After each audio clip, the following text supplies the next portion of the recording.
We then provide them with a background packet. And that background investigation consists of a financial investigation, a traditional background investigation with your employers and references and your landlords and your neighbors, and then also a polygraph. And that polygraph questionnaire is a real deep dive into your soul. You have to really open yourself up to that. After the polygraph investigation and everything in the background is complete, you then take a state-mandated psychological test. That's pretty self-explanatory. You're going to be carrying a firearm, you need to be stable. After that, they come in for the chief's interview with myself and the captain. We cover everything that they've done up to that point, give them our expectations, come in for a doctor's physical and UA, and then we onboard them after they pass a fingerprint and background. That's just the entrance into the department. We then begin the actual training program. Phase 1 is typically in dispatch. Everybody in the department is a trained dispatcher first, and then we onboard them after they pass fingerprint and background. That's just. Are you checking? Sorry, it turned on by itself. It was you. My microwave does that all the time. Let's see.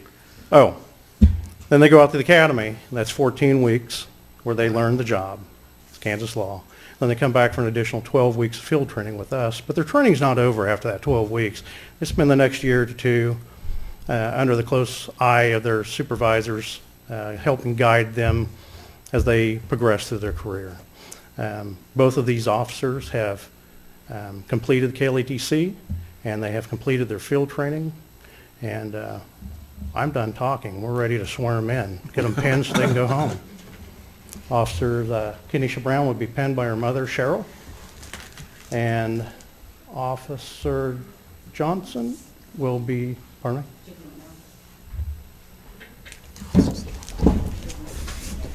Come on up. Yeah, he'll come on up. Officer Johnson will be pinned by his wife, Stacia. Yeah, and we'll get out of the way.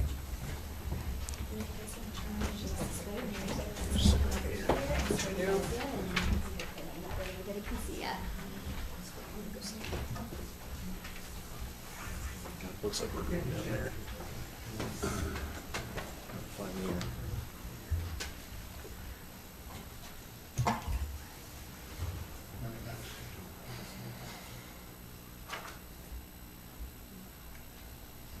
Stand over and find you. Fine.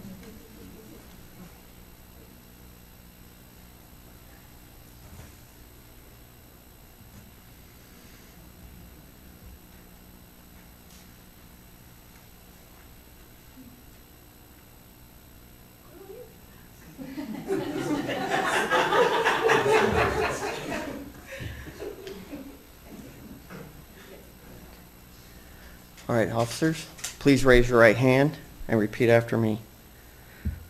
On my honor, I will never betray my badge, my integrity, my character, or the public trust.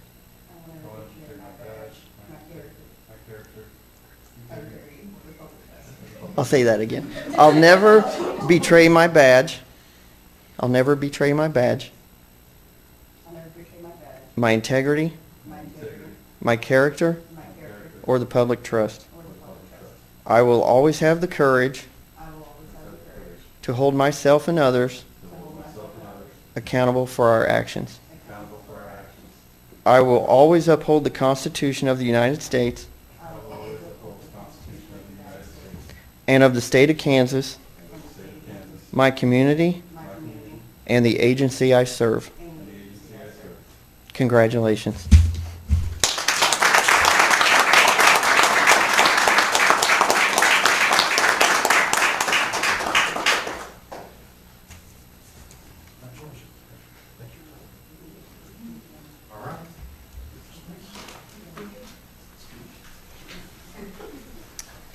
Yeah, you don't read the whole thing.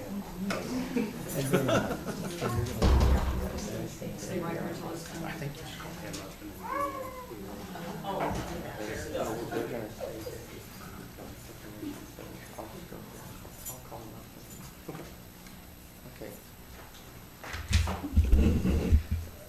Next item, we have the FBI LEDA Award. So we would like that representative to come up and present that.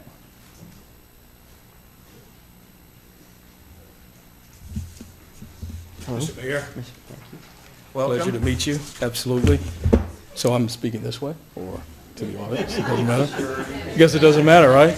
Okay, done deal, not a problem. Well, first of all, good evening, everyone. And again, congratulations to Officer Brown and Officer Johnson. That takes me back, and I almost broke out in hives thinking about having to go through an academy again. But nonetheless, good luck, congratulations, all that good stuff. So, good evening, greetings. I bring you greetings from FBI LEDA. We are a law enforcement executive development association out of Malvern, Pennsylvania. Been around for a number of years. My name is Michael Robinson. I'm the Chief Operating Officer there, retired federal law enforcement officer and former local law enforcement officer. So it's very nice to see these uniforms this evening. You guys look absolutely amazing. Greetings, Chief, and congratulations to you and your department. Mr. Mayor, commissioners, and all other distinguished guests who are here this evening, and especially those amazing distinguished members of the Coffeyville Police Department. On behalf of the FBI LEDA President, Chief Joel Fitzgerald Sr., our executive board, I bring you greetings from the men and women, including our many partners and members across the U.S. and beyond. As I stated earlier, my name is Michael, and I am absolutely ecstatic of being here in Coffeyville. Kind of reminds me of my hometown I grew up in Georgia. Absolutely an amazing place. Love the small town feel. Today, it is truly my honor to be here representing FBI LEDA and to present the FBI LEDA Agency Trilogy Award to the Coffeyville Police Department here in the beautiful Coffeyville, Kansas, which is a very distinguished accomplishment. FBI LEDA represents law enforcement agencies across the country whose entire command staff have completed the FBI LEDA Trilogy Leadership Series with the FBI LEDA Agency Trilogy Award, which we will present this evening. In order to complete the series, just to give everyone an idea of what takes place with this, what happens is everyone on the command staff, including the individual who absolutely leads from the front, your chief, Chief Bromley, completes the FBI LEDA Trilogy Series. And what that means is that they've taken three of what we call our flagship courses.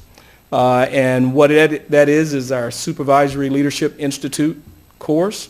Then they take the Command Leadership Institute course. And then they take the Executive Leadership Institute course, which shows those individuals who attend those courses how leadership functions in those various areas within a public safety institution. And of course, that means everyone on the command staff within the Coffeyville Police Department have taken those courses. And if you guys could please join me in a round of applause, because that is a huge accomplishment. Absolutely huge. Congratulations, Chief, and to your staff. Coffeyville Police Department is now the 9th agency in the state of Kansas who have received the Agency Trilogy Award, and they're the first in the state of Kansas to have received it in 2024. Since the inception of the Agency Trilogy Awards, there have been 146 recipients across the state, police departments who have answered the call, so to speak. And today, again, we are pleased to present the Coffeyville Police Department staff, as well as the community, because this is really a community accomplishment as well, the FBI LEDA Agency Trilogy Award. Chief Bromley and your staff and the city of Coffeyville, congratulations.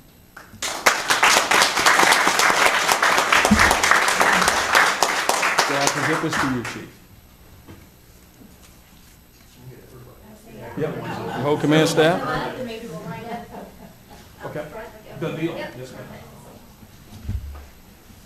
I'll stand in the back where I'm tall. I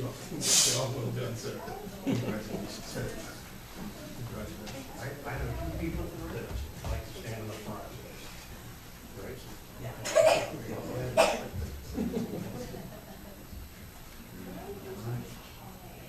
Yeah.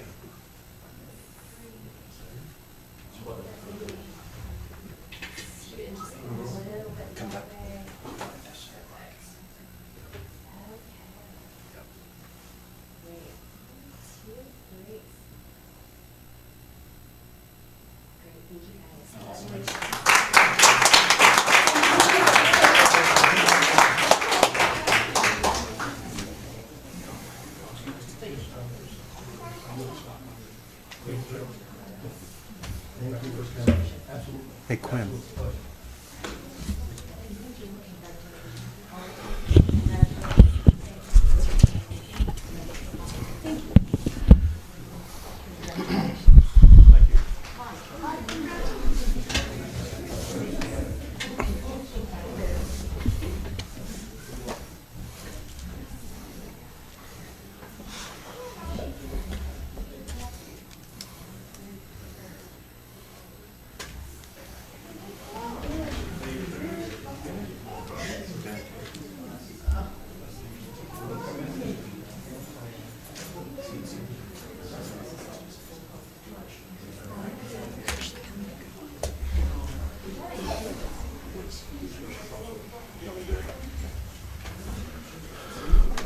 Before you all leave, I want to recognize the police department for the National Night Out.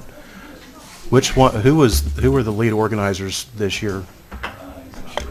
He's not here. Officer Michael Burrows.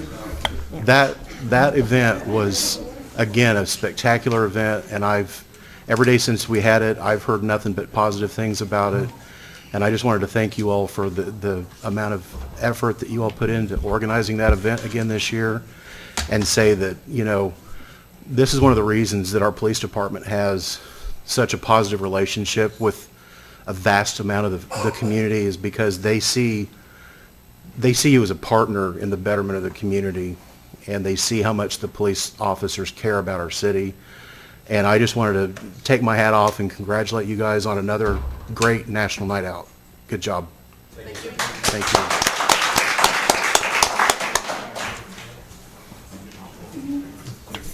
They had like 37 vendors this year. I know, it was huge. That takes a lot of effort to get something like that organized. Oh, Boy, this water's tasty.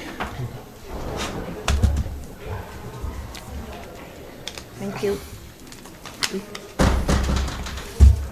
Thanks, Quinn. He's probably had an exciting day already. Well, the room got empty already.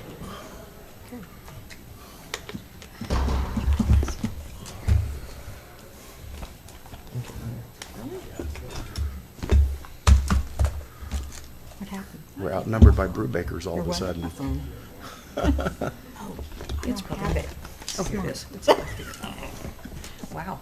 Cleared out quick. All right, there it is. All right, next item, new business. First item is a charter ordinance number 30, exempting the city of Coffeyville, Kansas from KSA 12-1222 and providing substitute language and additional provisions for the same subject relating to the composition and terms of office for the members of the library board. City Clerk Melissa Carter. Mayor and Commissioners, the Coffeyville Public Library Board of Trustees has requested a change in the composition to their board. They've had difficulty in filling 2 open positions, which has caused an issue of having a quorum for several of their recent meetings. This proposed charter ordinance would revise the number of members from 7 to 5. Additionally, they have had interested applicants that do not live in the city limits, which under the current board guidelines precludes them from applying. This charter ordinance would allow no more than 2 members to reside outside of the corporate city limits, but within the boundaries of USD 445. With these revisions, the library board feels they would be successful in maintaining a full board and meeting the quorum for their monthly meetings. The Coffeyville Public Library Board Director Rachel is here in attendance this evening if you have any questions for her. No? I'm sorry this process has taken so long. I had a hand in derailing it, and I want to apologize for that. But I think we're gonna end up with a good solid board for you, and I hope that we can get back to the point where you can dependably have your monthly meetings. And if this change does go through, we would need a new board member until next year. Yeah, good deal. And sometimes things that get derailed lead to a change that's needed. And expanding this to USD 445 may get some, you know. And we give a voice to, so we do serve people who live out in Deering and Liberty. We give a voice to those residents as well. And I do appreciate that it's not, overtaking the board. We want it to mainly be a city board, but hear input from other people that we serve as well. You're doing a good job. Thank you. Move to approve first reading of Charter Ordinance number 30 as presented. Second. Motion is made by Commissioner Edwards, seconded by Vice Mayor Faulkner to approve the first reading of Charter Ordinance number 30 as presented. Vice Mayor Faulkner. Aye. Commissioner Maples. Aye. Commissioner Edwards. Aye. Mayor Hendricks. Aye. Commissioner Van Oster.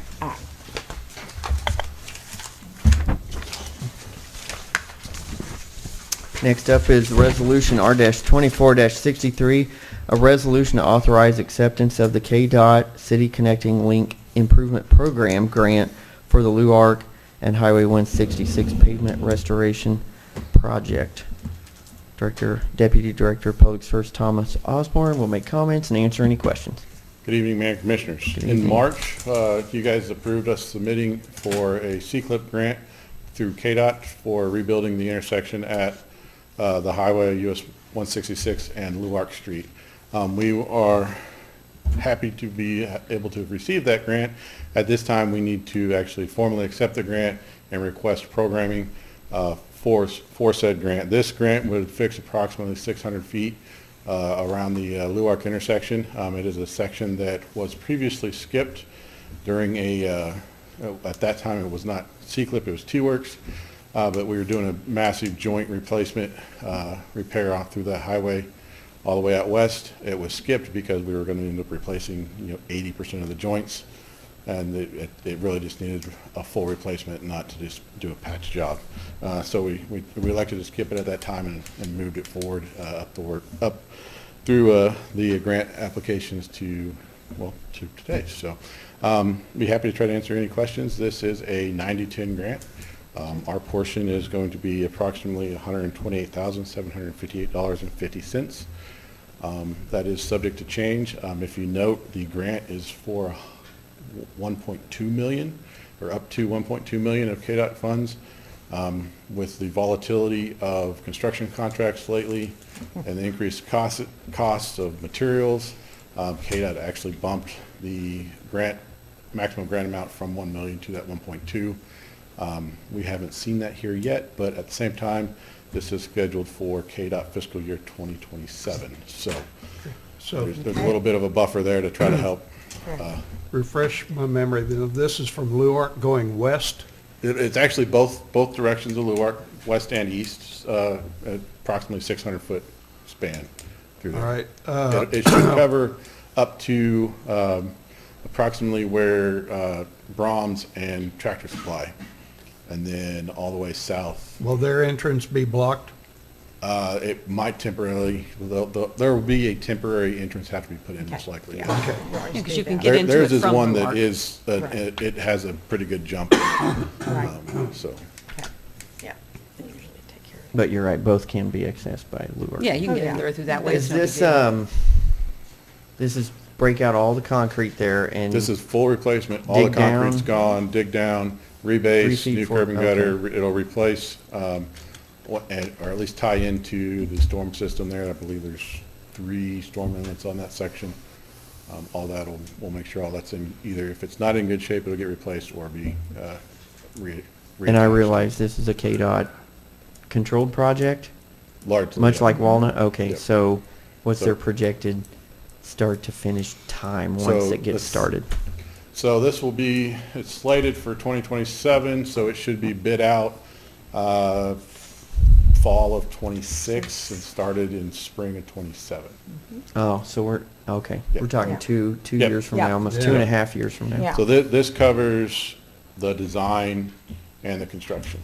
So, All right. That's great. That's all I got. Well, if there's no other discussion, I move to approve Resolution R-24-63 as presented. I'll second.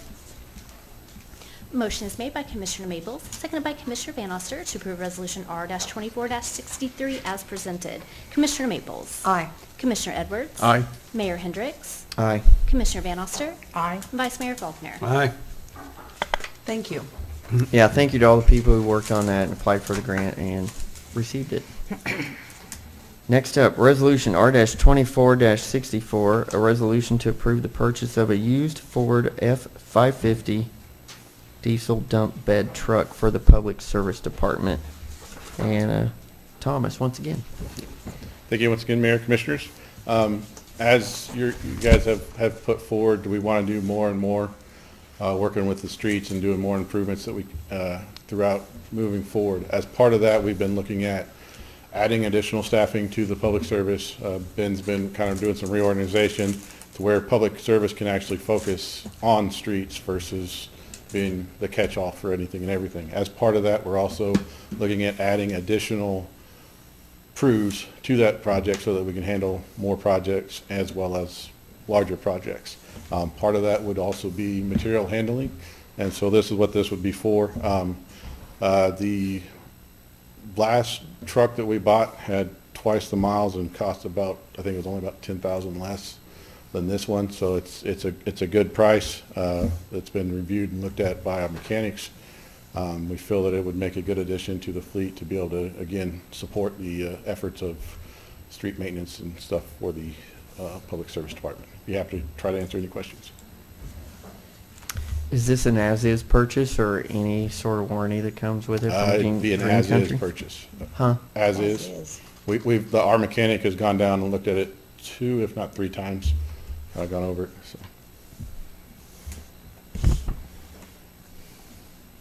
All right, any questions?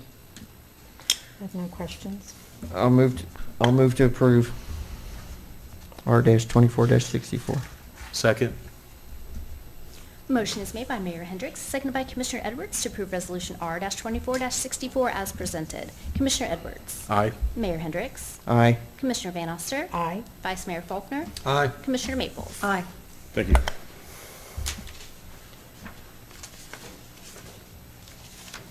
Next item is discussion and action regarding the 2025 fiscal year budget and mill levy.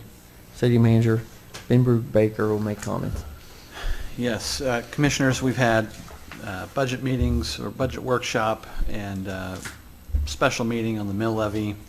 We know that you all sit in the general vicinity of an idea of what you want to see done with the mill. And in order to move forward on our budget and get some actual numbers in front of you, you recall from our last meeting, we said we'd come here today and try to get a consensus on what mill levy you want to see within those budget documents. We've made our edits and changes from our last meeting. We're prepared to send that to you once we have the mill levy that we want to see in there. I will remind both commissioners and the public that are listening, this does not mean, especially for press, this does not mean today that the mill levy is now magically changed. We do have a budget process to go through. That last meeting in September is when we will bring the budget forward for your final approval. What this consensus will be for us is to get a mill number within our budget so we can present that in our last meeting or two this month. And the mill on the property would start January 1st, just so everyone knows. The new mill levy rate. Right. Yeah. So we have given you see there in your packet, 2 options of the total mill that we have discussed in our last meeting. Of course, we can always go beyond those numbers, but we anticipate that those were the numbers that you were most interested in our last meeting. All right. I was interested, I thought it was interesting that county has already provided you with a preliminary assessment, that 63,981,000. Yes. And that may change up or down by January 1st, but that's That's going always to an be estimate. within plus or minus Always an 5%, most estimate. likely. But Yeah. it's, at least it's something for staff to work with, Right. Yeah. instead They've always instead done of that. trying to use a crystal ball. Or just last year's number. Yeah. Okay. They've been What was doing last that. year's number? 56, I believe. 56, I think. Oh, if so I it's gone remember. up, it's gone up significant amount Yes. then. There's a surprise. Yeah, it's equal to about 12% or so. Wow. Any comments from commissioners? I move to direct the city manager and finance director to develop a budget that will support a mill levy not to exceed 26 mills. I will second that. Motion is made by Commissioner Edwards, seconded by Mayor Hendricks, to direct the city manager and finance director to develop a budget that will support a mill levy not to exceed 26 mills. Mayor Hendricks. Aye. Commissioner Van Oster. Aye. Vice Mayor Faulkner. Aye. Commissioner Maples. Aye. Commissioner Edwards. Aye. Can I say something, Sure. please? That is a drastic reduction, and I know it is, but I know it's not set in stone. My hesitation somewhat is we're talking about how we want to increase our services, and I'd like to see how this goes. Somewhere out there, there's been some talk about drastic next year reducing also, and that hasn't even come up yet. So we need to be very careful what we say when we put these things out. I also do not want to make it difficult for a future commission to have to come back and possibly raise, whether that be 3, 4, 5 years, because that will not be good. I believe we need to remain respectful to the city of Coffeyville itself. And because now, here we are going to possibly do this, and in the meantime, our roads are not well. And we need to keep up and beef up even more on our services so that we can make sure that this does not affect it in any way. And like I said, we need to see how this will go before we start talking about even more. Because yeah, who doesn't like the reduction? I like it, but yet it cannot be about me. It has to be about the city itself. And I don't want to see us slap the city in the face and not keep up with what we need to keep up to. And I know we've discussed, and I know you have a plan, and that's great. But I want this to happen, but I want us to make sure that we stay on track with our promises to our people and what they are wanting. And rightfully so, what they should ask for. You know, we have many streets and several streets that are just really, really bad. And so I'm sure in their mind, they're going to be thinking, yes, it'll reduce our mill levy, but what are you going to do about my street now? You know, are you going to, you know, and like I said, I know you have a plan, and that's great. And also with our new executive director of Public Works coming, you know, you need to give him a chance to see what he's got to work with, which I know it's been discussed. but I just don't want to see us cut our throat at all and do a disservice to the community. I mean, you know, half is a lot, 50% is a lot.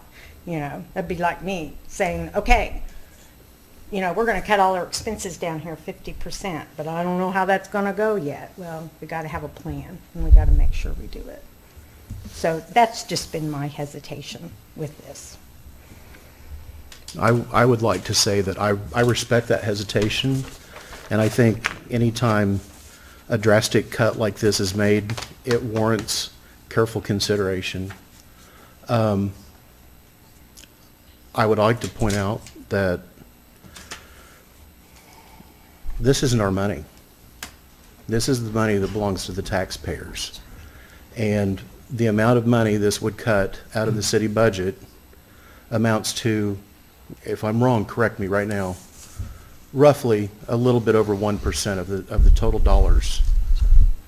So I think you could take any circumstance where money is spent, whether it's your personal finances or city finances, and say, could you cut 1% and not miss it? And my answer to that is absolutely. I'd also like to point out that, in my opinion, the people in Coffeyville have been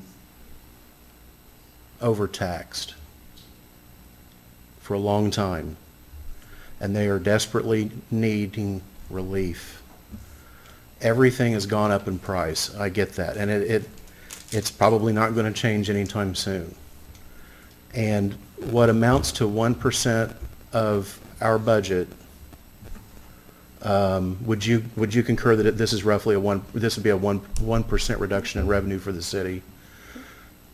Is hundreds and hundreds of dollars for a lot of the people that pay property taxes, citizens in our community, and that, in a lot of cases, is the difference between being able to afford groceries and medicine that they may need. My point is that money means a lot more to the people that are paying it than it does to the city. We have a lot. We are blessed as a city to have such a diverse number of revenue streams. We devise revenue from an internet utility, the water utility, the electric utility. Sales tax. We're blessed to be a town that we have a net import of people coming here and spending money in our community. And so we need to take advantage of that to the relief of the taxpayers. And I feel strongly that this 51% cut in the rate is the right thing to do. It's going to make us competitive in a lot of ways against other communities our size in ways that I think we haven't maybe considered yet. And again, I want to stress, this is not our money. We're not giving our money to the citizens. We are just taking their money from them and using it for city purposes. I get the caution, and I respect that mindset, and it certainly has a place in the discussion. I don't have a problem with that mindset. It's the responsible thing to do, to be questioning of things. But I feel strongly that for our community, this is the right thing to do. And in closing, I would say, I want to choose my words wisely here. The city of Coffeyville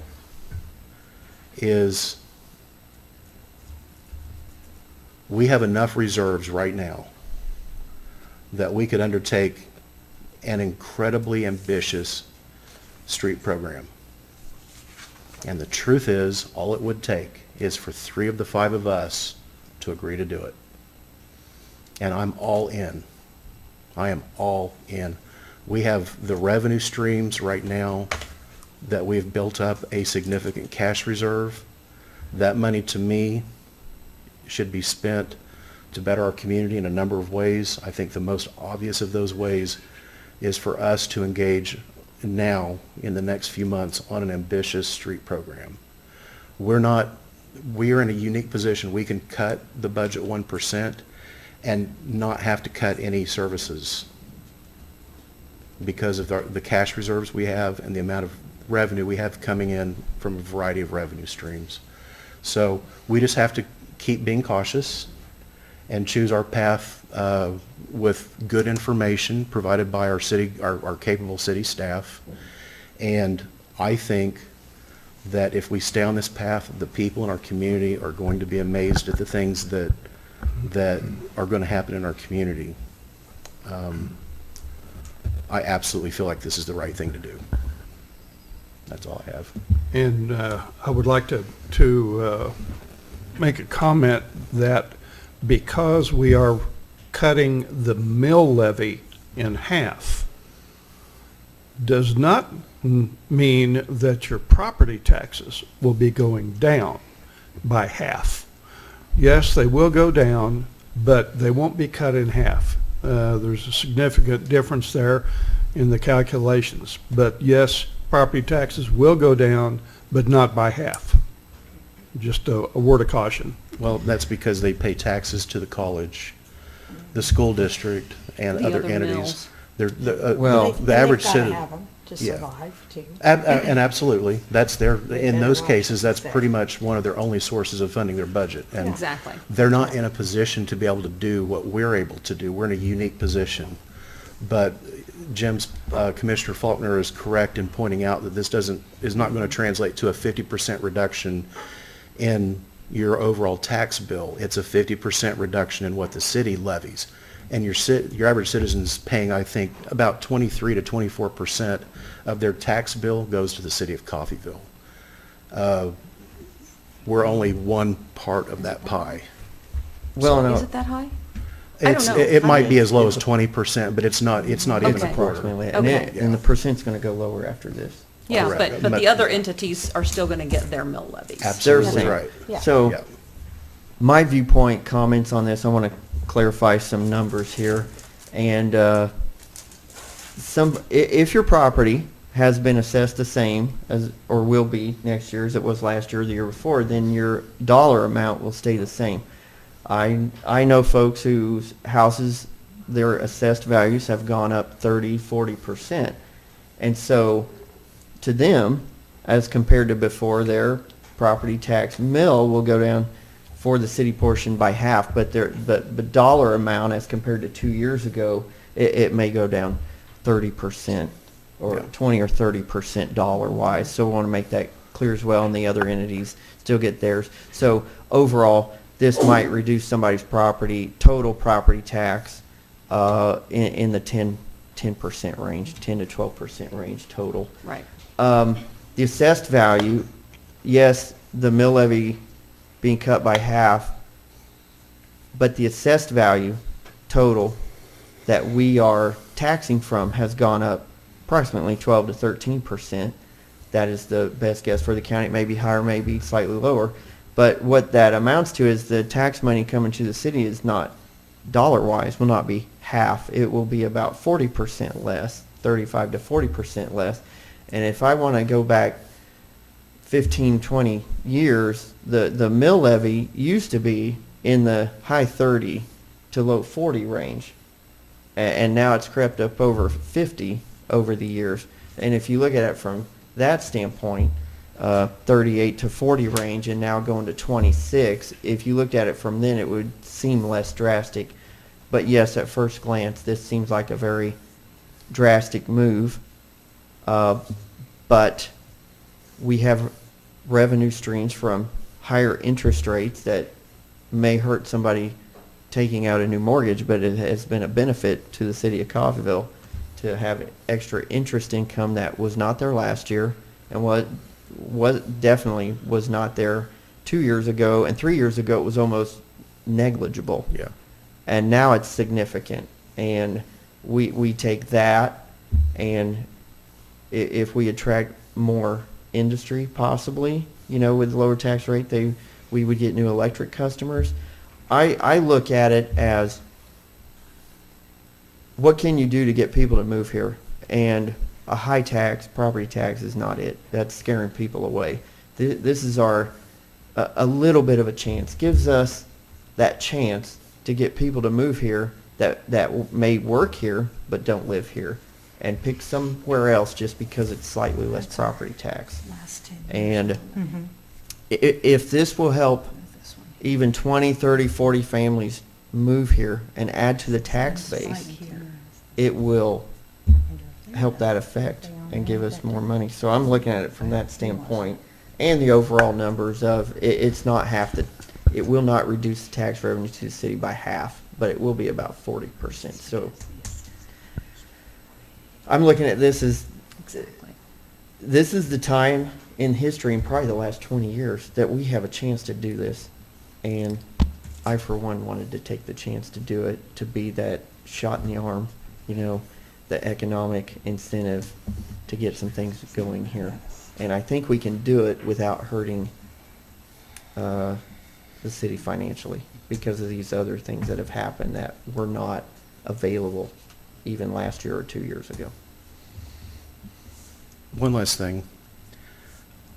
No city, no government entity has ever taxed its people into prosperity. If high taxes made a town prosperous, and I could be convinced of that, I'd be the first person to say, let's levy 100 mills. But the fact is, our population has declined significantly by, it's declined by 50% since the 1960s. And in my opinion, we are at an inflection point. The next 5 years, we've got 5 years left to stave off the steady population decline that we've been experiencing. There will be another census in 2030. And if we lose another 1,500, 2,000 people from what we were in 2020, the commission, whoever the commission is at that point, they're going to be faced with cutting the size of the city government, not raising taxes back to where we cut them from. They're going to look at, do we have a volunteer fire department now instead of a professional fire department? Do we cut our police department down? They will be faced with having to make cuts to the size and scope of the city government. It won't be an issue of how much do we raise taxes, because we've already been down that path and it didn't work. It didn't work in the 60s, it didn't work in the 70s or the 80s or the 90s, all the way up to present day. You don't tax yourself into prosperity. And what we're doing is we're charting a new path. And we're acknowledging the mistakes of the past and charting a new course that hopefully will manifest itself in the 2030 census, showing that our population decline has either stopped or it has significantly slowed, and that we're on the path to rebounding as a community. And rebuilding. Yes. Ben? Commissioners, let me just say that I am confident that as staff that we can go and make up for this and still deliver the services, still cut the taxes, and move forward appropriately in this community so that growth, development opportunity exists here. Absolutely. I'm very confident in that. This will be a challenge for staff over the next year as we prepare for the next budget cycle to go find where we make up for that and to prepare for whatever might come next. But I'm very confident that we can do that. The staff that we have, the staff that's coming on, the mindset of each of you, the mindset here on the administration side, I'm confident we got this. And so we'll go and show that to you. You don't have to just believe me, but we'll work on that over the next year. And I don't doubt that we'll be okay. All right, Thank you. Thank you. Yeah. Thank you. We can roll right into the city manager's report. Okay, I'm going to go through these quick here, a few things to talk about. Of course, the half-cent sales tax, I want to say that out loud. We are working on press release and some marketing materials, trying to put together as best we can an explanation of what we're going to do, which, as you know, will be difficult without a lot of strategic planning that we need to do over the next few months. But we're working on that. Customer service downstairs, both the window and the lobby, hours are changing. That's been being circulated out there, but just to say that again, 8 a.m. to 4:30 p.m., both the drive-up window and in the lobby there. Caney got their $1 million grant, CDBG funds, to help with their water project. I know they're still a long ways down the road. They're working on that fast and furious. They have somewhere between another $6.5–7 million of cost for that project. Once Caney is hooked up, the city of Coffeyville will have 8, what I'm going to refer to as rural water districts, that we supply water to. What I'm hearing from our water department is we're the second largest public wholesaler of water. I went out and talked to someone else who thinks they're the second, we're the third. So we're right in there. Nearly 18,000 service lines there. I mean, we are regional. And the Lieutenant Governor Toland talked about how excited he was that Caney was joining in and that we're getting some regional water programs going. We're already regional. We're in Labette County. We're down in Newata County, in South Coffeyville. We've got Deering, we've got Caney, so we have the remaining are in Montgomery County. We have regional water, and so that's going to be real important.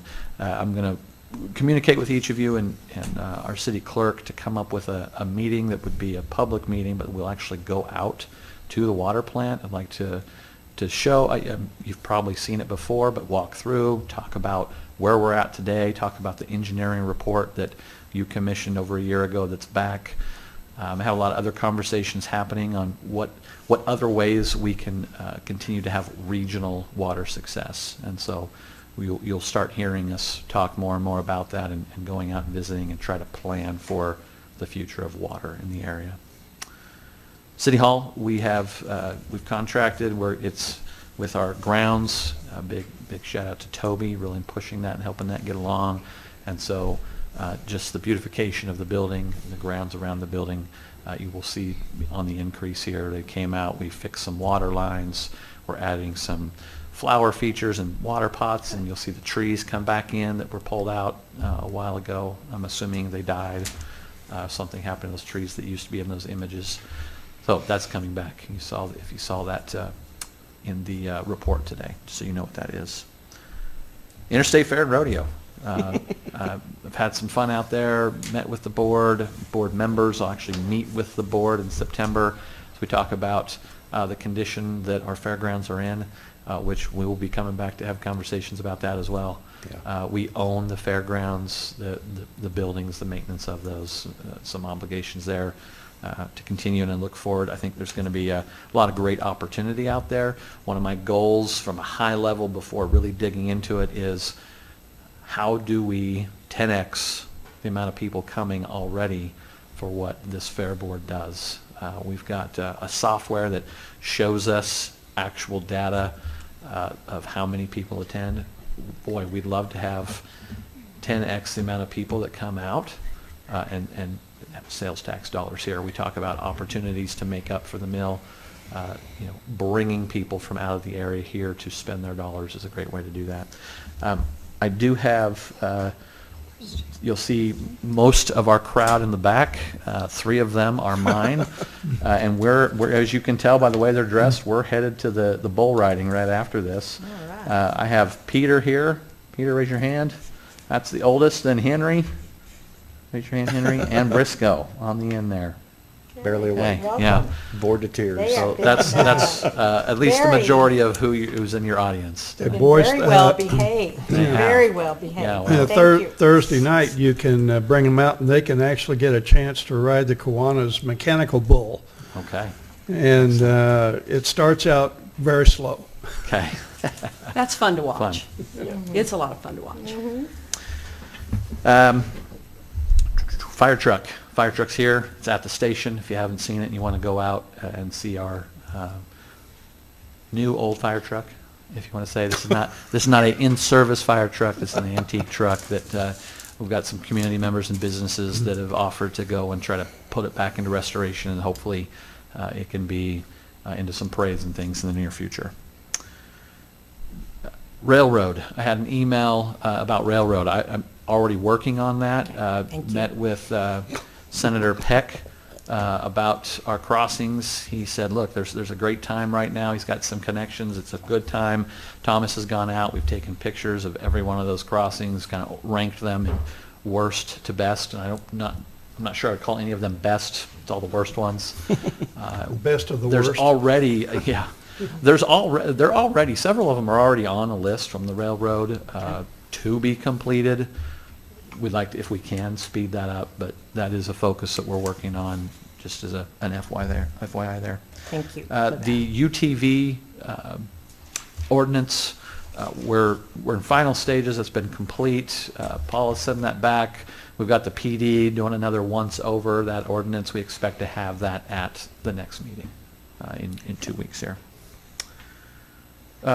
We'd like to have our next budget workshop on the 29th of this month, so that would be the Thursday after your next Tuesday commission meeting. If there's any disapproval, don't do that, or Can't do that, Dave. can't do that day. Okay, we'll reach out to you afterwards and try to Yeah. set a date here. Got 2 no's. Okay, we can find other dates. I might have We still have till the end of September, but we do want to have another workshop and just make sure that you've reviewed the budget that you'll get tomorrow. And then also want to talk to you about another meeting in September, maybe a Saturday. I've got a partner from a city manager that's retired that I've been asking and talking to him about facilitating a strategic session for all of us to come together. This is not one of the 30-year plans. This is like 18-month, 2-year. We start talking about level of services and what we're going to do. I'd like to get all of us in a room. So we'll start reaching out to you and trying to find a date that could work for several hours getting together. And that's all I have under city manager business.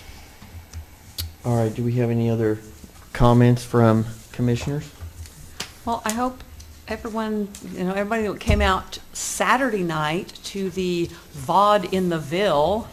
Great. That was excellent, and it raised a lot of money for the Midland Theater. If you weren't there, you missed out on a really, really good show. A lot of good talent, and it's something that we need to focus on as our Midland Theater. It looks really good. We had the after party there at the theater, and it's beautiful. I have a couple of comments. First of all, I recently, and I did forward it to you, Ben, I had received a text message from a member in the community concerning some tree limbs that came down during the storm on the property of a elderly lady, widow woman, and didn't have the capacity to remove that. Do we have a program to care to address that? If there's storm damage and limbs come down on private property, and it's a documented elderly person or handicapped that can't remove it? Not to my knowledge. I'd have to defer to public service. I did notice on our website where it says we will not come out for that. If there's a special program, I wouldn't be aware of it. I would turn to civic groups and churches and request support from the community versus the city trying to accomplish that and determine who's elderly, who's not, when we should, when we can't. But no, the city's website indicated that we do not come out and do calls after storms. Okay. And then also a recent copy of the Chronicle had page after page after page of delinquent taxes. I've seen a long list in the past, but this must have been 5 or 6 pages of delinquent taxes. I realize this is just notification. This is who has not yet paid their taxes, but I was just shocked at the size of it, which may be a reflection of the economy. You mentioned the water plant. It's a 20-year-old plant. 50 plus. 50 years. 50-year plant. Well, I know it was well over 20. But it's going to start, everything breaks down. Do we have any kind of a suspense fund in process that will allow for the replacement of that water plant when it needs to be replaced rather than hitting the citizens with a huge bond issue? Yeah, the focus on regional is the more regional the state sees you going, the more support you can get. And that's the intention about why I'm talking about how we're already regional, how we're looking for more regional partners and regional solutions. If we can come up with other solutions than having to do a complete overhaul of our water plant, then we're better off. There are options to refurbish, if you will. So we're looking at a lot of options. We'll have a lot of conversations around that. But the intent is not to just go out for a bond by any means. All right. We're looking for money from the state as a regional supplier of water in the area. All right, thank you. That's all I have.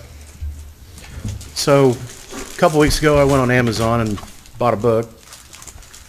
The book is called 13 Ways to Kill Your Community. And no, I'm not looking for ways to kill Coffeyville, but chapter 1 talks about if you're trying to kill your community, forget about the water. And we've heard a lot about water tonight. And I'm going to go through every meeting, a chapter in this book, and just give an overview. And I've already talked too much tonight, so I'm just going to say the path that we're on, where water is concerned, is exactly the path a community needs to be on if it wants to be a growing and flourishing community.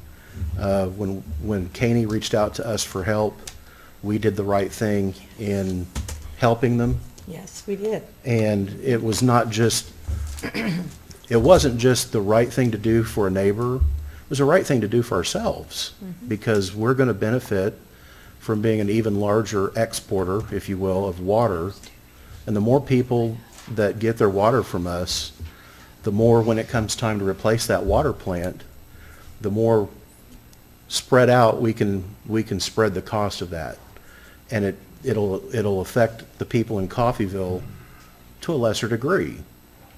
And it benefits a lot of people. And so, so far, this is one chapter. We're batting 1,000. We're in good shape. Chapter 2 is going to be don't attract business. We'll talk about that at the next meeting. There is the almost more important prequel to number 1, which is attitude. And so I'm continuing to say that amongst our nonprofit organizations, our civic groups. We will have our own self-fulfilling prophecy if all we talk about is how horrible things are. Yep. Right. The city cannot be the only partner in making things better, right? I'm from the government, I'm here to help. No, we don't. Most people don't want that. And so businesses, Yep. community members, organizations, which right now, from my estimation, are all putting foots forward, but we really have to stay on a positive attitude path of the Yep. growth and opportunity, not only focusing on failures, Yeah, which and there are plenty to go around. And that's an overarching theme in this book is the attitude of the individuals in the community, the attitude of the people on here. And I'm going to tell you, I read through this book in 2 nights. It's a very well written book, and this is my 9th year as a city commissioner, and I can tell you,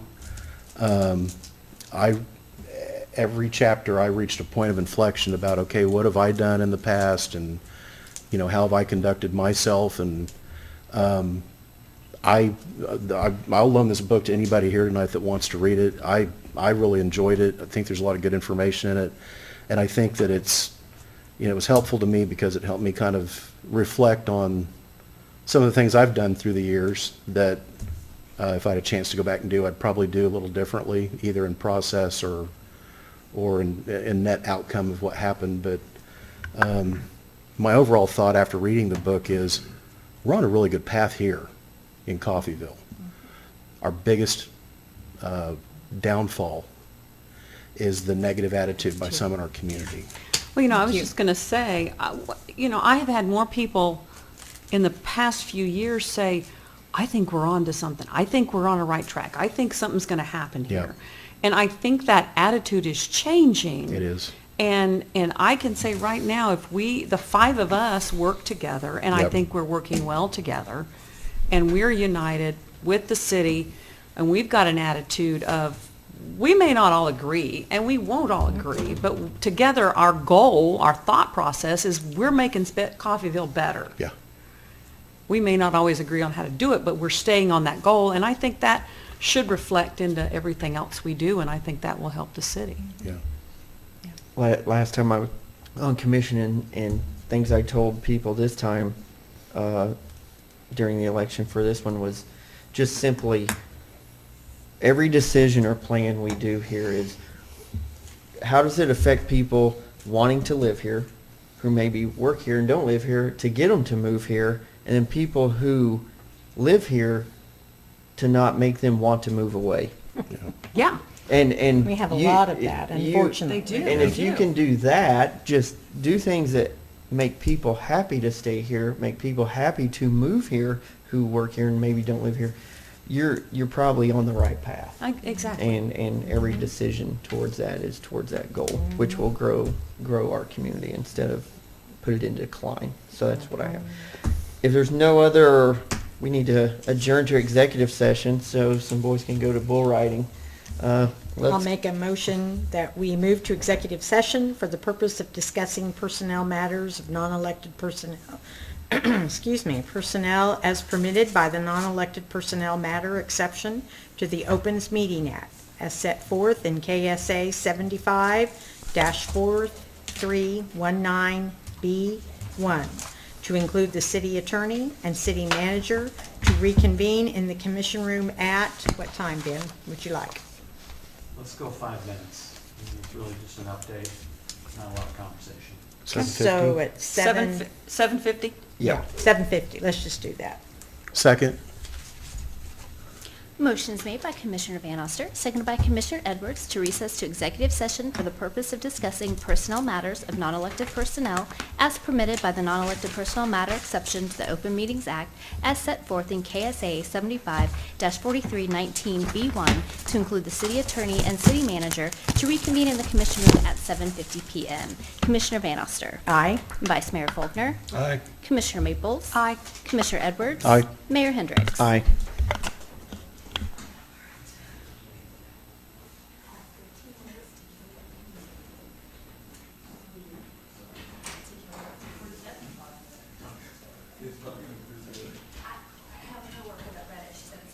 Oh, really? Oh, good. I'm gonna get to look this. Thank you.